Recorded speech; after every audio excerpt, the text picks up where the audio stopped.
Час новин на телеканалі АТР, 17 січня, 1055-й день анексії Криму. Ви дивитеся «Заман», у студії Скандер Маметов. У цьому випуску. Кримські пенсіонери обурені новими комуналками. Очень завышенные тарифы. У Сімферополі помолилися у пам'ять про Зампіру Асанову. Мусульманок в Мордовії змушують зняти хустки. Я вправе воспитывать своего ребенка так, как я считаю нужным. У Туреччині затримали стамбульського терориста. 33-річний виходець з Узбекистану Абдулкадір Машаріпов, відомий як Абу Мухаммед Хурасані, затриманий в ході секретної спецоперації. Під час обшуку поліція вилучила пістолети, дрони, декілька різноманітних документів і 197 тисяч доларів, які, скоріш за все, були платнею від замовника. Дружина Машаріпова розповіла, що він з сім'єю зняв будинок в Стамбулі у грудні. 31 грудня ввечері він вийшов з дому, попрощався і зник. Після цього вчинив теракт в нічному клубі. В результаті 39 людей загинуло, 69 було поранено.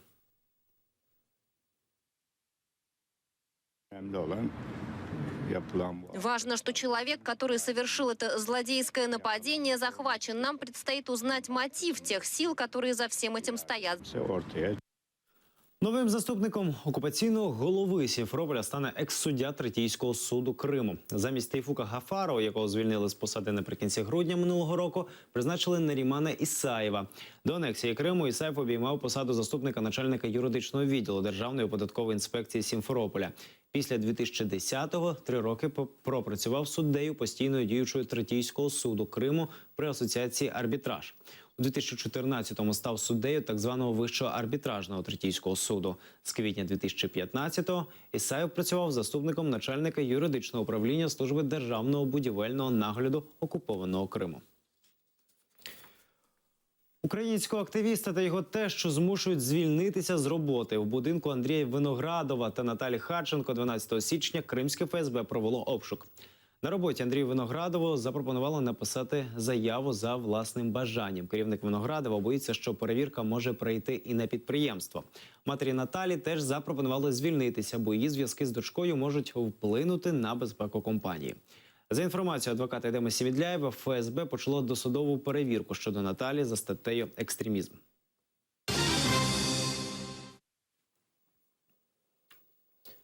Кримські пенсіонери обурюються новими комуналками. Ще до так званого референдуму 2014 року російські чиновники і політики обіцяли кримчанам після анексії високі зарплати і пенсії і більш високий рівень життя.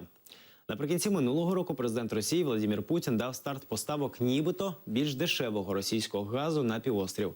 Однак кримчани з цього року змушені платити за газ, електрику, тепло, воду вже за новими, вищими тарифами. На пенсию я прожить не могу. У меня коммунальные половины. 1003 точно выходит, а 8 пенсий. На 5 можно прожить? Я думаю, что нет. Получается 3000. Да, не маленькие для пенсионерки. Тарифы очень завышенные. Очень завышенные тарифы. Я не знаю, кто их разрабатывает, как их разрабатывают. Быстренько сляпали, стяпали и пустили его в ход. А что оно даст? И как люди будут выживать? И как люди это смогут ли оплачивать? Это их не интересует. Медведев говорил о том, что льготы есть с 70 лет и после 80. Ну, какие там на 70-50%, на 80% были 100%. На сегодняшний день все опустили. Ну, не говорят ничего, мне прислали полностью оплату. Это я пенсионер. Ну, сижу, жду, когда мне что-то скажут. Мне кажется, для всех сейчас накладно.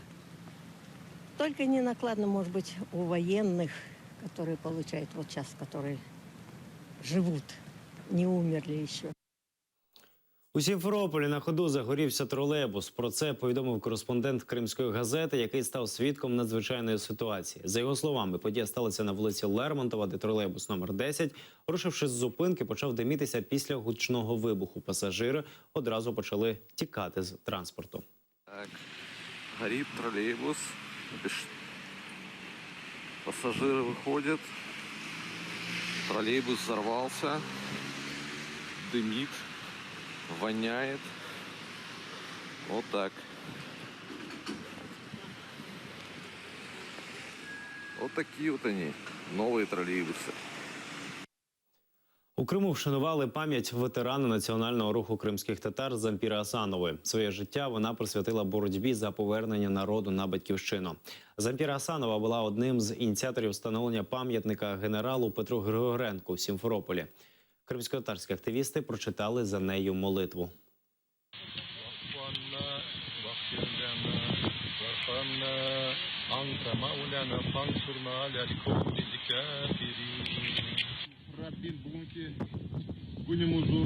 Цю молитву ми присвячуємо тим нашим співвітчизникам, що не змогли побачити ці дні. Серед них і Зампіра Ханум. Нехай Господь дасть спокій її душі.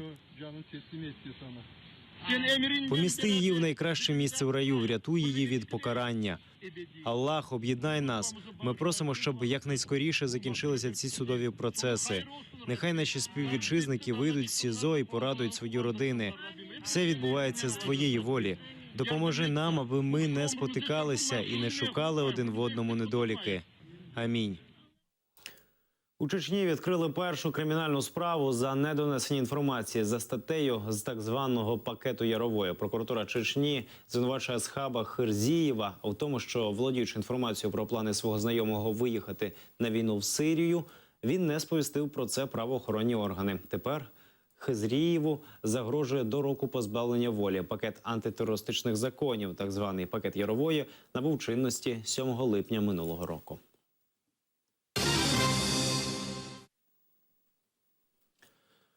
У Мордовському мусульманському селищі заборонили надягати у школу хіджаб. Білозор'я – татарське село, більшість мешканців – мусульмани, а більшість жінок в селі носять мусульманську хустину. Але місцеві чиновники загрожують звільнити ці школи вчителів та відрахувати школярок, якщо вони носитимуть мусульманську хустину. Через цей інцидент в районі розгорівся скандал. У нас демократическая Россия. Я вправе воспитывать своего ребенка так, как я считаю нужным, понимаете?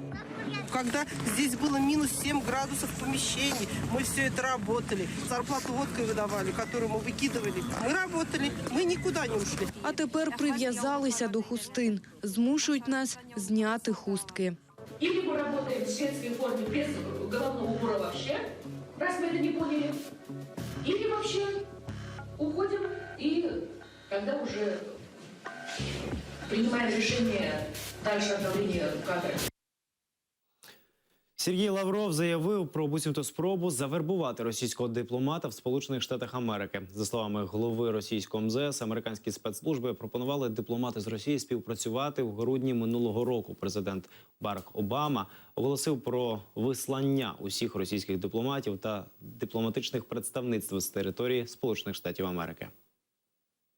Американские спецслужбы, пытаясь сделать вербовочные предложения, засунули буквально в машину в его отсутствие $10 000, значит, с предложением о сотрудничестве. Деньги были оприходованы, если кто интересуется, в нашей бухгалтерии. Они сейчас работают на благо российского государства.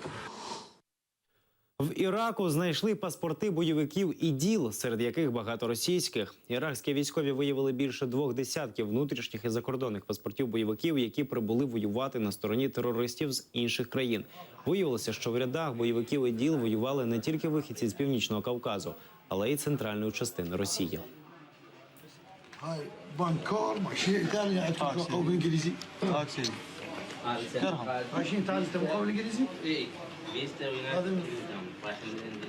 بس هم وش؟ بريطانيا هذا راح بريطانيا يعني السيد هذا بريطاني.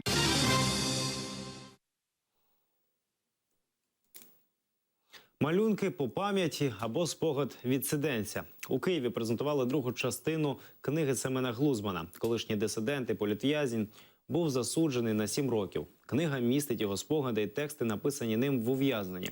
Автор занурює читача в суб'єктивний людський світ епохи тоталітаризму, малює портрети людей, яких він зустрічав на своєму шляху. Це книга свідчень про наше недавнє минуле, розповідає автор.